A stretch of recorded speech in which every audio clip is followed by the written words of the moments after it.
ఆడ మేడిగడ్డ ఉండబెట్టి నీళ్ళు ఇస్తలేరు రేవంత్ రెడ్డి. ఎందుకంటే ఆయన బాస్ కిందన్నాడు చంద్రబాబు నాయుడు.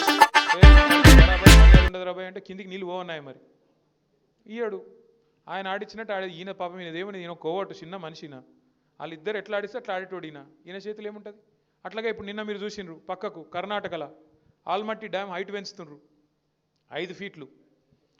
ఒక్క డ్యాము ఆల్రెడీ కట్టి ఉన్న డ్యాము 5 ఫీట్లు పెంచుతందుకు వాళ్ళు ఎంత ఖర్చు పెడుతున్నారు ఎరికేనా? 70,000 కోట్లు ఒక భూసేకరణకే. 70,000 కోట్లు. అదే కేసీఆర్ గారు 40 లక్షల ఎకరాలకు నీళ్ళు ఇచ్చే ప్రాజెక్టు దాని మీద 93,000 కోట్లు ఖర్చు పెడితే తిన్నాడు 1,00,000 కోట్లు తిన్నాడు 1,00,000 కోట్లు తిన్నాడు వేసుకపోయింది ఇంట్లోకి. మనం ఎప్పుడైనా ఆలోచించినామా కనీసం?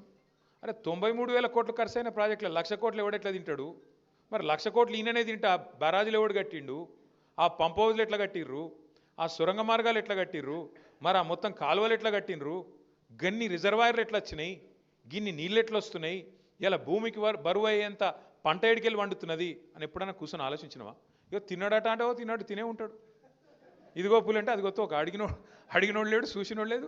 ఎవరు పడతా వాళ్ళు ఏది పడతా చెప్పుడు మనం నమ్ముడు ఆయనతో పోయి బాయిలో దుంకుతున్నామా బుందలో దుంకుతున్నామా ఏది చూసేది లేదు పోయి దుంకుడేనే.